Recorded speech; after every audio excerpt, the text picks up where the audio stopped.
warahmatullahi wabarakatuh. Halo teman-teman semua. Perkenalkan, nama saya Astin Nur Alfiani dan di sini saya tidak sendirian loh. Saya ditemani oleh dua rekan saya. Halo, nama saya Mesa Amelia. Nama saya Carnia Putri Amdani dan kami sekarang di sini ada di kampus UPI Siliwangi. Mau ngapain sih kita sekarang di sini? Nah, teman-teman, kita di sini akan membahas mengenai Pancasila modal sosial bangsa di tengah era revolusi industri 4.0. Tapi sebelumnya, saksikan tayangan berikut ini yuk.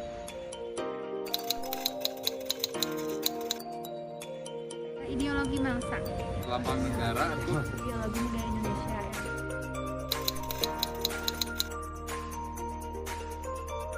Undang-undang di Indonesia yang landasan-landasan yang mengatur hukum. sudah diatur undang-undang negara. Kalau ini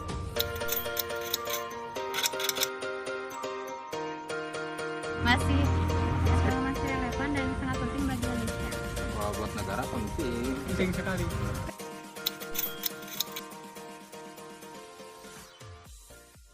Kurang tahu. Iya, itu mana? Segala tuh bebas teknologi kan. Hubungannya dengan Pancasila. Ya.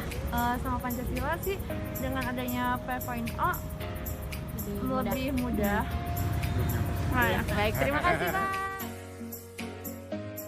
Nah, dari video tadi kita bisa lihat bahwa masih ada aja yang belum memahami tentang makna Pancasila dan juga belum tahu apa itu revolusi industri 4.0.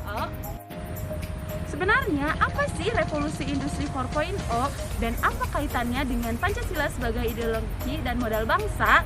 Yuk kita bahas. Revolusi industri 4.0 adalah bagaimana teknologi seperti kecerdasan buatan, kendaraan otonom, dan internet saling mempengaruhi kehidupan manusia. Sebagai contoh, kita semua tahu bahwa kegiatan pembelajaran tidak dilakukan secara langsung dikarenakan pandemi COVID-19 ini.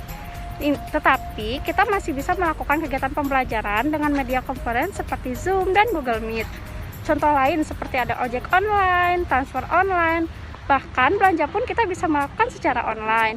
Itulah contoh di mana kita tengah berada di revolusi 4.0. Jelasnya arus teknologi informasi dan komunikasi tidak hanya berdampak positif, tetapi juga memicu efek negatif. Media yang awalnya berfungsi satu arah dengan kecanggihannya kini berfungsi multi arah.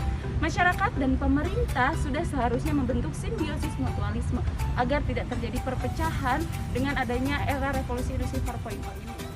Nah, betul sekali. Jangan malah membentuk simbiosis parasitisme yang dapat menumbuhkan benih-benih radikalisme dan juga dapat menghancurkan tatanan negara yaitu Pancasila sebagai ideologi bangsa. Hal ini dapat diupayakan melalui pendidikan literasi media berbasis Pancasila. Saat ini, degradasi moral tampak nyata. Jika kita cek berita, baik media cetak maupun elektronik, isinya tidak pernah luput dari kasus korupsi, tindak kekerasan, dan tindak anti-Pancasila lainnya.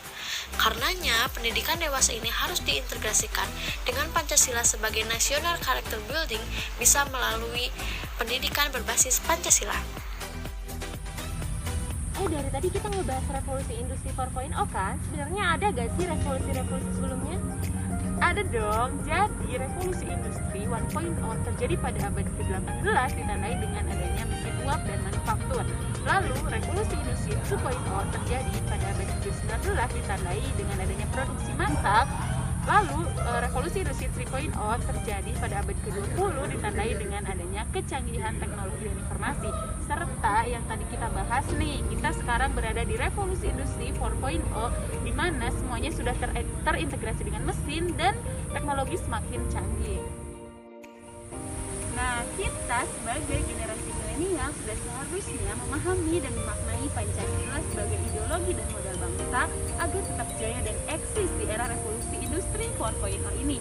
Jangan sampai kita terlalu asik dan enjoy sampai lupa bahwa Pancasila itu merupakan ideologi dan modal bangsa di era revolusi industri 4.0 ini. Nah teman-teman, kesimpulan dari video kita yaitu gelombang revolusi industri 4.0 telah memberikan perubahan pada dunia secara keseluruhan, hampir tak terkecuali di Indonesia sebagai negara berkembang. Dengan penuh keyakinan menerima kedatangan gelombang revolusi industri 4.0 untuk memaksimalkan sekaligus mendukung proses kemajuan baik dalam bidang industri, pendidikan maupun pemerintahan. Pemerintah selaku penyelenggara dapat membuat kebijakan tentang perkembangan dari revolusi industri 4.0 ini. Kebijakan ini dibuat agar proyek revolusi industri tidak bertentangan dengan nilai-nilai ideologi Pancasila.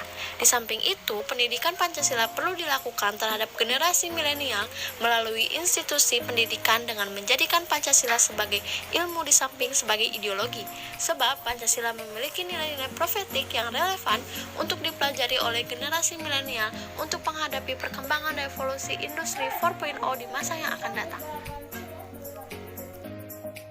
Maka Pancasila sebagai ideologi akan tetap eksis dan diakui masyarakat Indonesia dalam menghadapi dan menikmati kemajuan akibat revolusi industri dan paradigma berpikir masyarakat Indonesia mengenai pentingnya Pancasila sebagai ideologi tetap konsisten, sehingga membuat nilai-nilai yang terkandung dalam Pancasila dapat diamalkan secara paripurna di era revolusi industri 4.0 ini.